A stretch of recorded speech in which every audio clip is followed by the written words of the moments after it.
ஒரு வசனத்தை எடுத்துக்கொள்ளுங்கள். எபிரேயர் 9ஆம் அதிகாரம் 8ஆம் வசனத்தை வாசிங்க.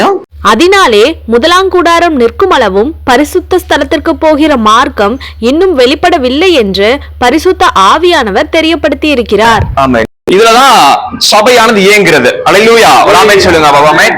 இது வந்துட்டு வெளிப்புறம் தேவனுடைய கூடாரம் இதெல்லாம். அல்லேலூயா. ஆமென். ஃபர்ஸ்ட் அந்த வந்துட்டு இந்த இடத்துல தான் மோசே வந்துட்டு தூபம் காட்டுறது. அல்லேலூயா. ஆமென். இது வந்து பரிசுத்த ஸ்தலம். இங்கதான் வந்துட்டு மோசே நிப்பாரு. அல்லேலூயா. ஆமென். இங்கதான் மனுஷர்கள் வந்துட்டு என்ன செய்வாங்க? தூபம் காட்டுவார்கள், பணிவிடை செய்வார்கள். அல்லேலூயா. ஆமென். மன்னா வச்சிருப்பாங்க இங்க. அல்லேலூயா. ஆமென். இப்படிப்பட்ட காரியங்கள் இருக்கும். அல்லேலூயா. ஆமென். அதுக்கு மேல இருக்கிறது என்னன்னா மகா பரிசுத்த ஸ்தலம். அல்லேலூயா. ஆமென். இதுக்கும் நடுவுல ஒரு திரை இருக்கு. அல்லேலூயா. இந்த திரைக்கு போறது ரொம்ப ஆபத்து. பாத்துக்கோங்க. அல்லேலூயா. ஆமென் சொல்லுங்க. பாபாமே இது எவ்வளவு பெரிய ஆபத்துனா, ஆமென், அந்நாட்கள்ல தேவனுடைய பரிசுத்தவான்கள் ஆமென் அவுட் சைட் இங்கிருந்து வெளிப்புறமா சுத்தமாகி எல்லாவற்றையும் பணிவிடை செய்து முடிச்சு இந்த இடத்துக்கு போய் எல்லாம் கரெக்டா இருக்கான்னு செக் பண்ணிட்டு அவங்க போகும்பொழுது அங்க ஒரு ட்ரெஸ் இருக்கும். அல்லேலூயா. ஆமென். அந்த ட்ரெஸ் ஃபுல்லா என்ன இருக்கும்னா ஆமென் பெல் இருக்கும். அல்லேலூயா. ஆமென். அந்த அங்கி பாத்திருக்கீங்களா? போதகர்கள் அங்கி போடுவாங்க. அல்லேலூயா. ஆமென். அந்த அங்கி சுத்தி பெல் இருக்கும். குட்டி குட்டி குட்டி குட்டி குட்டி பெல் இருக்கும். கையை சுத்தி பெல் இருக்கும். அந்த ஸ்கர்ட்டை சுத்தி பெல் இருக்கும். அந்த ஷாலை சுத்தி பெல்ஸ் இருக்கும். அல்லேலூயா. ஆமென். பெல் போட்டுருவாங்க. கால்ல வந்து ஒரு கயிறு கட்டிடுவாங்க. ஆமென் சொல்லுங்க. அப்பவே இவர் கையில வந்துட்டு அந்த மகா பரிசுத்த ஸ்தலத்துக்கு உள்ள போகும் பொழுது ரொம்ப பயபக்தியா உள்ள போவாரு. அல்லேலூயா. ஆமென். இவருக்குள்ளாக ஏதாவது ஒரு தப்போ ஏதோ ஒரு குற்றமோ இருந்துச்சுன்னா இந்த மகா பரிசுத்த ஸ்தலத்துல இருந்து ஆவியானவர் வெளிப்படும் பொழுது இவரோட ஜீவன் வெளியே போயிடும். அல்லேலூயா. ஆமென். அந்த மொமெண்ட் அப்படியே அவர் வந்து இறந்துருவாரு. அல்லேலூயா. ஆமென். அந்த பெல் எதுக்காக வைக்கப்பட்டிருக்குன்னா இவர் இறந்துட்டாரா உயிரோட இருக்காரான்னு கண்டுபிடிக்கிறதுக்காக. இவர் இறந்து சாயும் பொழுது பெல் வந்து வேகமா சலசலசலன்னு அடிக்கும் போது இவங்க புரிஞ்சுக்குவாங்க உள்ள போன என்ன ஆயிட்டு இறந்துட்டாரு, ஏதோ தப்புல மாட்டிட்டாரு, ஏதோ பிரச்சனை பண்ணிட்டாரு. அல்லேலூயா. ஆமென் சொல்லி அப்ப மகா பரிசுத்த ஸ்தலத்துல வந்து கயிறு போட்டு இழுப்பாங்களாம். இப்படிப்பட்ட ஒரு அமைப்பு தான் உலகம் இயங்கிக் கொண்டிருந்தது. தேவனுடைய வல்லமை இயங்கிக் கொண்டிருந்தது. அல்லேலூயா. விசுவாசிகள் ஆமென் சொல்லுங்க. ஆமென். அல்லேலூயா. அல்லேலூயா. ஆமென். இங்கேயும் 7 குத்து விளக்கு இருக்கும், மண்ணா இருக்கும். அல்லேலூயா. ஆமென். இதெல்லாம் மனுஷனுடைய கைவேலையா இருக்கிறது. ஆமென். இவன் இங்கதான் மோசே இங்க வந்துட்டு இந்த 7 குத்து விளக்குல எண்ணெய் ஊத்தணும், திரி வைக்கணும், அப்புறம் மண்ணாவை மாத்தணும். அல்லேலூயா. இதெல்லாம் பண்ணணும். ஆனா மகா பரிசுத்த ஸ்தலத்துல ஆமென் என்ன இருக்குன்னா கிருபாசன பெட்டி இருக்கு. அல்லேலூயா. ஆமென் சொல்லுங்க. பாபாமே அதுக்குள்ள என்ன இருக்கு? 10 கட்டளைகள் இருக்கு, ஆரோனோட குளிர்த்த தோல் இருக்கு, அப்புறம் மண்ணா இருக்கு. ஆமென் சொல்லுங்க. பாபாமே சோ இங்க இருக்கிற மண்ணா, இங்க இருக்கிற கோல்குள்ள என்ன இருக்குன்னா ஜீவன் இருக்கு. அல்லேலூயா. இந்த மனுஷனுடைய கைவேலையினால எல்லாம் சுத்திகரிக்கப்படுகிறது. இங்க யாருமே நுழையினாலும் யாருமே உள்ள போலினாலும் அல்லேலூயா. ஆமென். இந்த மண்ணாவானது கெட்டு போகாது. அல்லேலூயா. ஆமென். அது எத்தனை நாளானாலும் சரி, எத்தனை மாசமானாலும் சரி, இந்த மண்ணு அப்படியே இருக்கும். அல்லேலூயா. ஆமென். இங்க கோலா இருக்கிறது. இங்க மகா பரிசுத்த ஸ்தலத்துக்குள்ள போறணுமே ஆரோனுடைய கோல் என்ன செய்யுதுங்க? துளிர் விட ஆரம்பிக்கிறது. ஒரே டைம்ல பூ பூத்து அது கனி கொடுத்து அது ஃபுல் அண்ட் ஃபுல் ரிவர்ஸ் ஆகுது. ஆமென் சொல்லுங்க. அப்பமே ஜீவனுக்குள்ளாக அது பிரவேசிக்கிறது. ஆமென் சொல்லுங்க. அப்பமே இங்க என்ன வச்சாலும் அதுக்கு என்ன வந்துருங்க? ஜீவன் ஆளுகை செய்கிறது. ஆமென் சொல்லுங்க. அப்பமே இயேசுவுக்குள்ளாக வரும்பொழுது, இந்த மகா பரிசுத்த ஸ்தலத்துக்குள்ளாக வரும்பொழுது, இந்த பிரசன்னத்தை உணரும் போது அல்லேலூயா. ஆமென். நம்முடைய சரீரம் கெட்டு போகாமல் இருக்கிறது. அல்லேலூயா. ஆமென். அதான் வசனம் சொல்லுது, கழுகுக்கு சமானமாக உன்னுடைய வயதை வாழ வயதை போல ஆக்குவேன். அல்லேலூயா. ஆமென் சொல்லுங்க. அப்பமே இங்க தேவ பிரசன்னத்தை உணர்கிற ஒவ்வொரு முறையும் இதுவரைக்கும் இழந்தது எல்லாத்தையும் சமாளிக்கத்தக்கதான ஒரு வல்லமையும் ஒரு கிருபையும் ஒரு நம்பிக்கையும் கர்த்தர் தருகிறார். விசுவாசி ஆமென் சொல்லுங்க. அப்பமே அது எங்கிருந்து வருதுன்னா இந்த மகா பரிசுத்த ஸ்தலத்துக்கு வந்து உங்களுக்குள்ளாக ஜீவன் பெற்று எழும்புகிறது. இந்த மகா பரிசுத்த ஸ்தலத்திலிருந்து ஆமென் தேவனுடைய திட்டம் என்னவென்றால், இயேசு வந்த நோக்கம் என்னவென்று சொன்னால், இந்த மகா பரிசுத்த ஸ்தலத்துக்கும் இந்த ஹோலி பிளேஸுக்கும் இந்த அவுட் சைடுக்கும் ஒரே வழி உண்டாக்கணும். அல்லேலூயா. ஆமென். சாதாரண மனிதன் கூட அல்லேலூயா. ஆமென் இந்த இடத்துக்கு நுழையணும் என்பதற்காக தான் கிறிஸ்து சிலுவையில் உங்களுக்காக எனக்கு ரத்தம் சிந்தினார். ஆமென் சொல்லுங்க. பாபாமே ஏன் இங்க போறவங்க இங்க போகும்போது செத்துறாங்கன்னா அல்லேலூயா. ஆமென். இவங்க என்ன ரத்தத்துல போறாங்கன்னா, இந்த பிரதான ஆசாரியன் வந்துட்டு மகா பரிசுத்த ஸ்தலத்துக்குள்ள போகும்போது என்னென்ன கொண்டு போகணும்னா ஆமென் ஒரு துணியில ரத்தத்தை எடுத்துட்டு போகணும். அல்லேலூயா. ஆமென். என்ன ரத்தம்னா ஆட்டுக்குட்டி ரத்தமோ காடினுடைய ரத்தமோ ஒரு மாடோட ரத்தமோ எடுத்துட்டு போவாங்க. காலின் ரத்தமோ எடுத்துட்டு போவாங்க. அல்லேலூயா. ஆமென். சோ கர்த்தருக்கு கொடுக்கிற காணிக்கு எப்படி இருக்கணுமா? ஆமென். அந்த காளைக்கு கால் நல்லா இருக்கணும், நல்லா நடக்கணும், கண்ணு பார்வை கரெக்டா இருக்கணும், காது தெளிவா கேட்கணும். அல்லேலூயா. ஆமென். அந்த காலையில ஏதாவது ஒரு பிரச்சனை ஆனாலும் யாருக்கு பாதிப்பாயிருங்க? ஆசாரியனுடைய கதை முடிஞ்சது.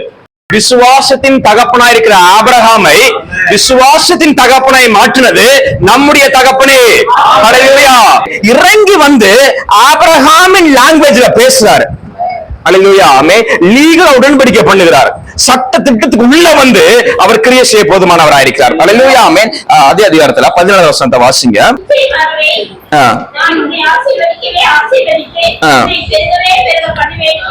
ஹல்லேலூயா. நிச்சயமாவே இந்த வசனம் எப்படி ஆண்டவர் சொல்லியிருப்பாரு பாருங்க. எவ்வளவு சவுண்டா சொல்லியிருப்பாரு, எவ்வளவு கத்தி சொல்லியிருப்பாரு. ஹல்லேலூயா. ஆமென். எவ்வளவு அழுகை எவ்வளவு சொல்லியிருப்பாரு. தாமே ஆணையிடுறாரு மனுஷனுக்காக. வானத்தின் பூமியும் படைத்த கர்த்தர் யார் மேல சத்தியம் பண்றாரு? தாமல கைய வச்சு.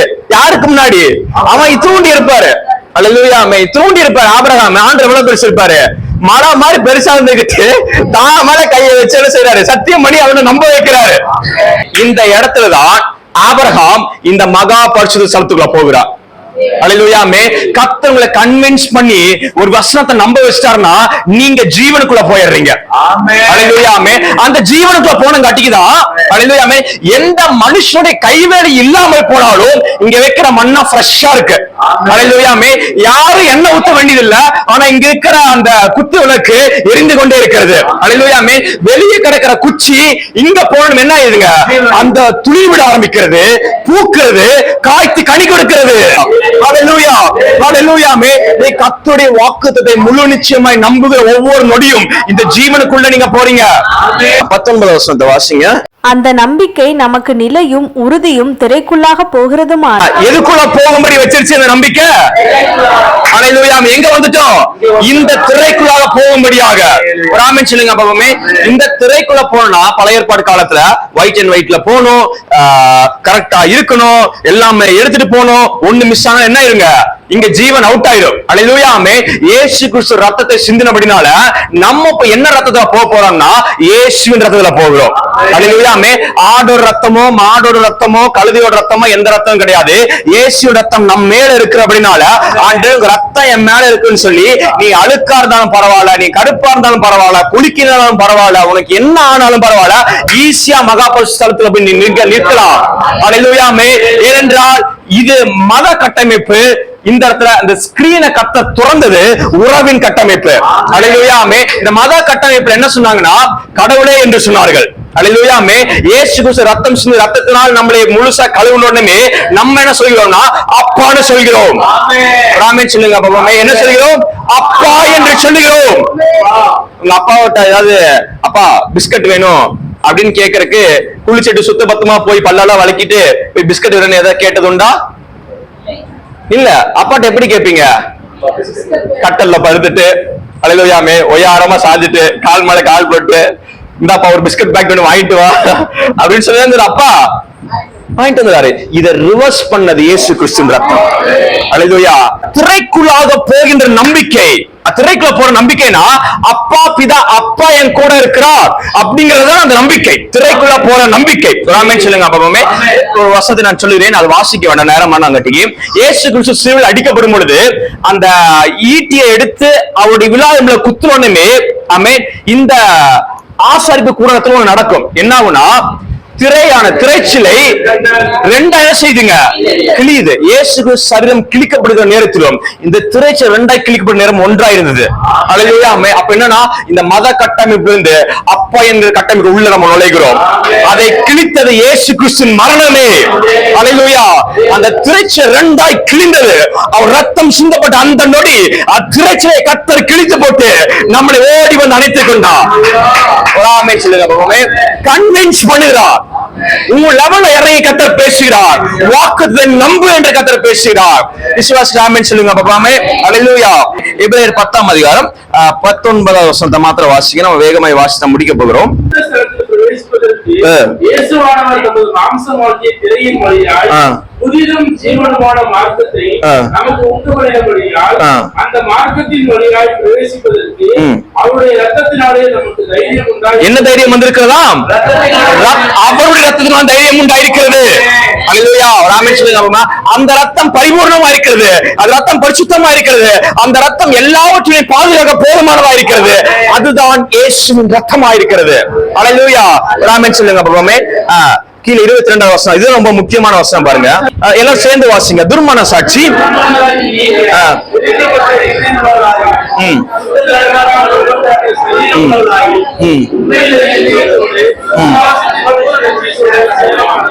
அல்லேலூயா. இது என்னதுங்க? இதை தெரியாம யாரும் இருக்க மாட்டீங்க. அல்லேலூயா. இது யாருக்கா தெரியாம இருக்கா? இதனுடைய மதிப்பு எவ்வளவுங்க? 500 ரூபாய். ஒரு ஆமென் சொல்லுங்க பாப்பாமே. இந்த 500 ரூபாய் நான் என்ன பண்றேன்? ஆமென். கசக்கிறேன். கசக்குமா யாருக்கா வலிக்குதா? இல்ல. Very good. வலிக்க கூடாது. ஆமென் சொல்லுங்க பாப்பாமே. கசக்கிட்ட, ஃபுல்லா கசக்கிட்ட பாருங்க, கீழேயும் போட்ட. ஆமென். இது வந்துட்டு கொண்டு போய் தெரியாம டிச்சுக்குள்ளேயும் போய் விழுந்துருச்சு. அந்த டிச்சுக்கு வந்து ஒருத்தன் கசக்க எடுக்கிறான். எடுத்து திறந்து பார்த்தா என்னங்க, 500 ரூபாய் இருக்கு.